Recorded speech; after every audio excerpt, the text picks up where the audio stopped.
Well, tonight we have for you Ross Coppley. Yes, sir. He is joining us in studio on the 9 o'clock news local edition here on Rock 93.7. Over the next couple of hours, we're going to talk with Ross about the music that he makes, how he got his start, and his cool Star Wars shirt. Okay, we're not actually going to talk about his cool Star Wars shirt. I've alluded to it enough. I've already made some people envious because it is kind of a cool shirt. You have some other interests, mainly music. Mm-hmm. How long have you been making music? Man, I've been doing music at least for the past 10 years. Country, I started doing rock. Was a drummer in a rock band. You know, you have to do that right out of school. But I've always admired country music. It's what my voice has always adapted to. Lyrical content, things like that has always been what I've been drawn to. Really, I mean, I started doing writing and everything else about 10 years ago, and it's just been going ever since. And it's been a pretty good run during those 10 years. Absolutely. Traveled a few places, put on a few shows, and been involved with some things. And when you travel, who all travels with you for these shows? Just my band. I've got, 2 guitar players, bass player, drummer. But we just kind of all go, 12-passenger van, trailer, and just trucking it. So are they the Ross Coppley band, or no? It's just solo project, just Ross Coppley. But they're basically, they're the Ross Coppley band, I guess you could say. So. I didn't know if you had a name for them, like the Travelers or Guys in a Van. Yeah, Ross Coppley and the Guys in a Van. Probably friends, family. That's what I consider. I spend so much time on the road with the guys that I don't look at them as just musicians that play for me. They're family. We're going to talk about the projects that you've had going, how much music you've actually got out there, and maybe even get you to play a song for us tonight, too. Does that work for you? I think I can handle that. It's a little bit of a country flavor tonight on the 9 o'clock news local edition here on Rock 93.7 as we talk with Ross Coppley. Tonight, we're having a little fun in studio with Ross Coppley, talking about his music and maybe getting him to play for us a little bit later. It's the 9 o'clock news local edition here on Rock 93.7. Ross, you are up around Nashville? Yes. Originally in North Carolina. Originally from North Carolina, and you're like, hey, I would like to leave the comfort of North Carolina and go to landlocked Nashville. Yeah, that's it's where the music needs to be. That's where my genre comes from. But being from North Carolina, I do love the water, so I do miss being that close to the ocean. You have been making music for about 10 years now. I think we said that you started out as a drummer in a rock band. You play guitar now. How do you go from drums to guitar? You get tired of carrying all that equipment. Well, I don't recall Animal having that problem on the Muppets. It looks so much easier. Growing up, that's what you always see: trash cans, lids, banging on stuff. But you gotta switch it up and getting louder with it. So. And you gotta have a friend with a van, yes, or you gotta have your own van because really, it's not fitting in a Yugo. It's just not happening. No, it doesn't happen. That or Prius. But you did jump from drums to guitar. What was the learning curve? It was pretty interesting. From having 2 drumsticks in your hands, beating on things to chording songs and everything else. But with writing music, it just seemed a whole lot more logical to learn the guitar than trying to write songs to drum beats. I've had drummers that have made that transition tell me that it does kind of help things a little bit as far as the songwriting. Is that your experience? It is. It's acoustic guitars are very percussive instruments anyway. And I play the guitar kind of with a drum thought in mind. And the way that I do play is very percussive. So I get that a lot. People tell me a lot of times, man, you don't have to play so hard. But I go, what? Well, that's just how I learn, So, but it does. It kind of translates to that mindset as far as once you get the hand chording and everything else down for writing. So started with drums, moved to guitar. How did you move from rock to country, though? Well, as I said, my voice has always been adapted to country, and I'm a huge fan of pretty much all genres of music. There's a few things that I have less taste for, but I still consider it art. But it's with country music, just the stories and things like that have always been what drew me in more. Growing up, and then I had family members that were, my cousin that actually is my drummer. He was the drummer that growing up lived right next to me. So I kind of followed in his footsteps, and I knew that music was what I wanted to do, but it was just one of those I didn't really know at the time which direction I wanted to go with it. And starting in the rock, it was great because I got my feel for that, but I really at that point saw country was where my writing and everything and where my heart and passion was. Were there influences that really also helped push that over? There are. Really, all honesty, Garth Brooks is a huge idol inspiration of mine. Just his show style and everything else. But, in the 90s, Garth was always considered, more of a rocker anyway, even though it was country lyrics and country content with fiddles and all that in it. Just like I said, the content of country has always spoke to me more. The kind of power and the energy behind rock, I've adapted that from what I did in rock music. I've pulled that into what I do country-wise. And what you do country-wise is your own writing. You've got one song already, Wildfire. Yes. Tell us about that one. Wildfire, I had so many people that kept trying to tell me, man, when are you going to write a song about here at home, back in North Carolina? And there's so many songs that people have about where they're from that I wanted to do it more. Instead, I wanted to put a little bit of a twist on it, being about where I'm from. But at the same time, I wanted to write it more on the lines of what we did growing up in that area. And it's a storytelling enough that it gives substance to it. But at the same time, it's open to where, anybody that listens to it, I want them to be able to be like, man, we did that same stuff, from where anybody's from. So they can kind of build their own Wildfire into it. That little extra personal connection. Yes, absolutely. Well, hopefully you connect with this. It's Wildfire. It's Ross Coppley on the 9 o'clock news local edition on Rock 93.7. Discussing all things music related tonight with Ross Coppley, going from rock to country, which is pretty much what he's done. It's the 9 o'clock news local edition. You could be a part of this show on Rock 93.7 by going to our website, rock937online.com. Use the submit your music form right there, and you could be in here talking to me, just like Ross is tonight. We've already heard one of your songs earlier and how your songwriting style comes into play. Whenever you're putting things together, do you start with the music, what it sounds like, or do you start with the lyrics and go, I need to write music for that? It's kind of a little bit of both. Depends on the scenario that you're in. I mean, I have a lot of times where we've written some lyric content and we'd be like, man, what can we do as far as the vibe for this? And a lot of times the music will change, or, you start with a groove of something and then kind of spins into it, and it might change by the end of it, but it's a little bit of both. Do you write it all on your own, or do you keep saying them? So. No, I do a lot of writing with other people too. I mean, I do write by myself, solo with my Star Wars shirt here.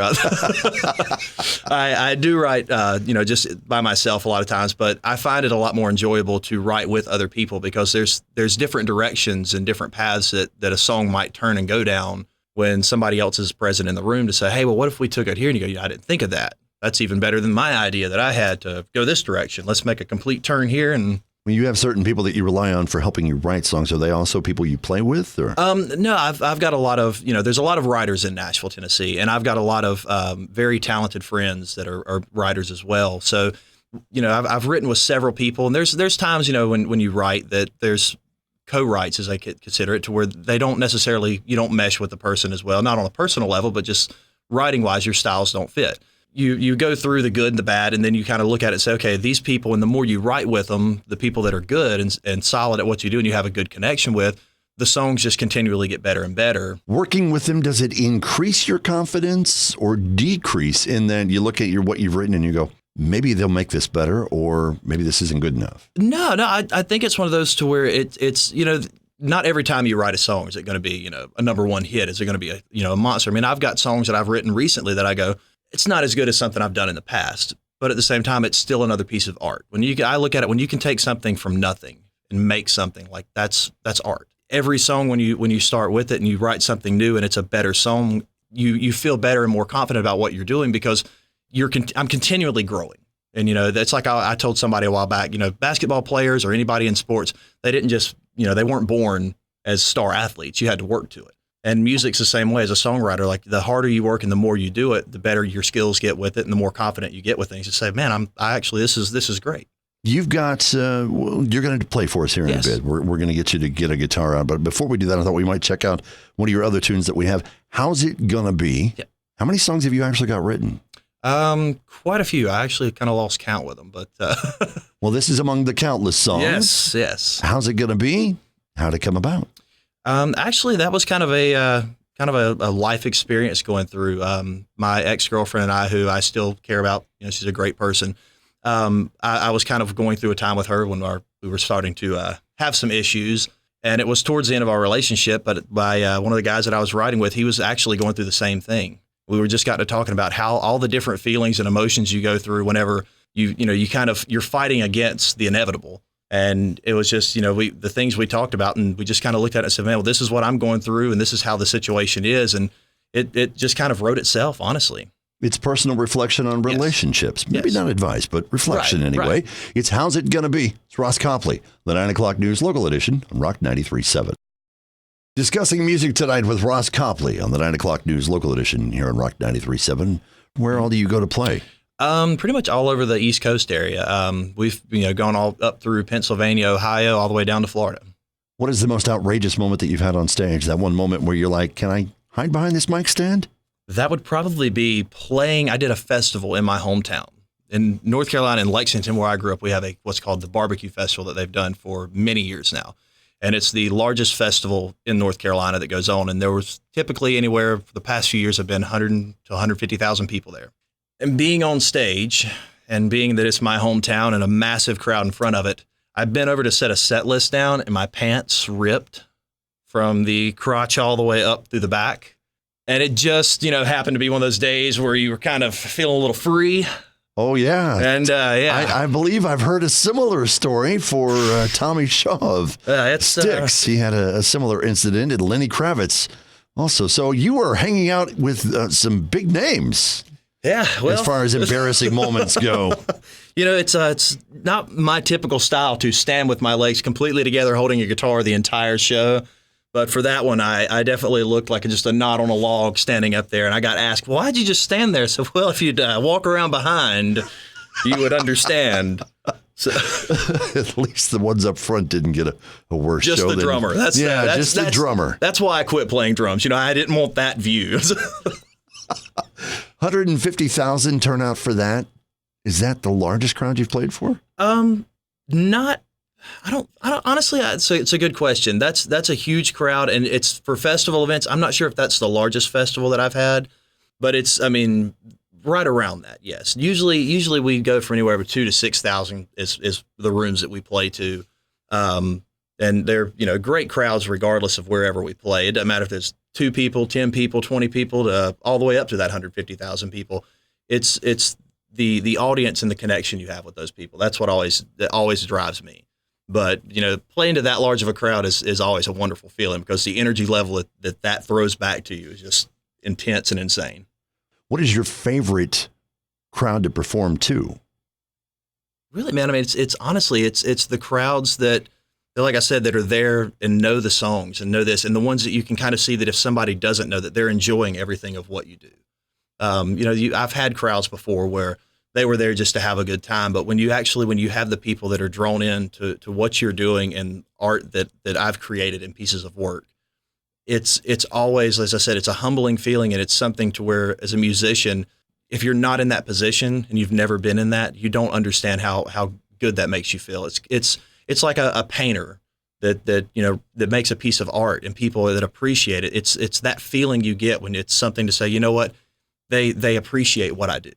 And having that ability, and when people turn to you and they see what you're doing on stage and they're that drawn into it, that's always, it's like a new feeling every single time. And it doesn't matter if it's a crowd of 200 or 150,000. Absolutely. It's a great feeling. Well, you've got another song you're going to share with us. Yes. What are you going to play for us? Then I want to play you a new song that's going to be on a new project that we're getting ready to release here in the next couple of months. We're in the studio right now working on it. Really excited about what's going on with it, but this song is one that drew to me, and it's called Never Rains in Los Angeles. It's Ross Coppley on the 9 o'clock news local edition here on Rock 93.7.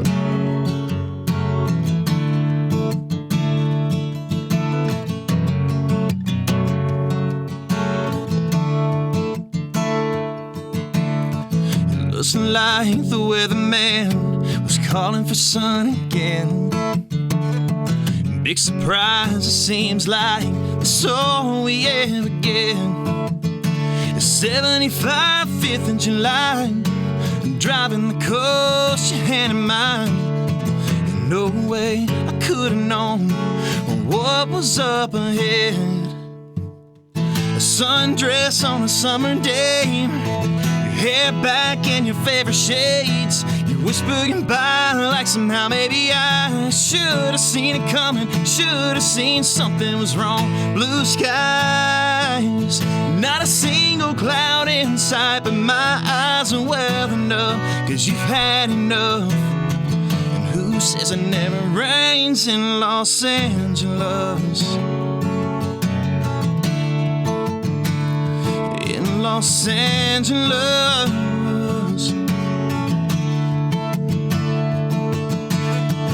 Feels like a hurricane ripped right through my heart.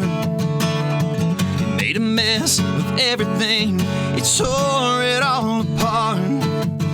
It's a beautiful day, and all I can say is I just never thought it would end this way. In a sundress on a summer day, your hair back in your favorite shades, you whisper goodbye like somehow maybe I should have seen it coming, should have seen something was wrong.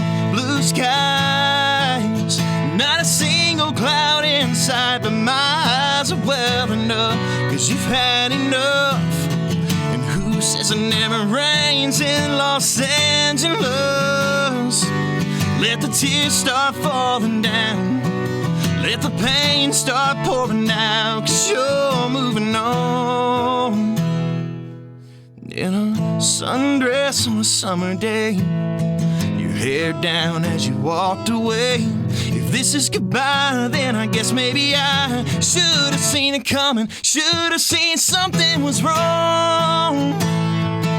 There's not a single cloud inside, but my eyes are well enough, 'cause you've had enough. And who says it never rains in Los Angeles? In Los Angeles, who says it never rains in Los Angeles? In Los Angeles.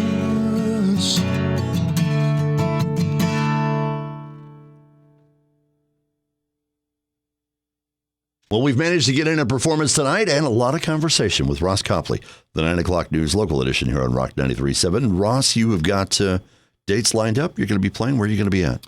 The next thing we've got, like I said, we're in the studio right now, so we've got some time in between. But the next shows that we've got, I've got one that's coming up. Actually, it's a festival outdoor in Pineville, North Carolina.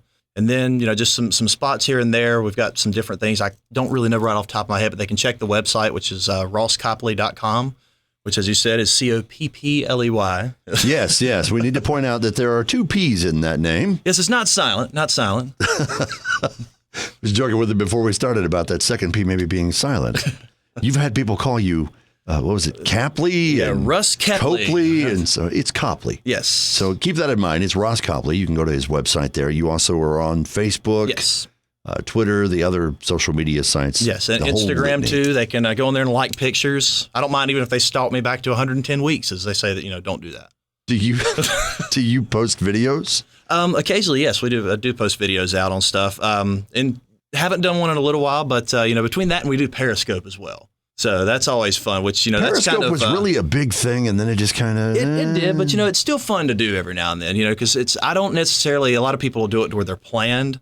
I just kind of want to see how many people, even if at 4 a.m, I go, hey, let's do a Periscope. You start it up. But I mean, I always had great response off of it. So it's a great time to fans want to ask questions and things like that. And just be careful with those. Those are where you end up with the fan who went back about 100 days on your Instagram because they were waiting for that 4 o'clock Periscope in the morning. That's it. Well, they can keep up with you at your website and see you, and you will be back around our area, too, to play at some point, too. Yes. And look for his new music. Thank you, Ross, for talking with us. Absolutely. Thank you for having me. Conversation with Ross Copley tonight on the 9 o'clock news local edition here on Rock 93.7.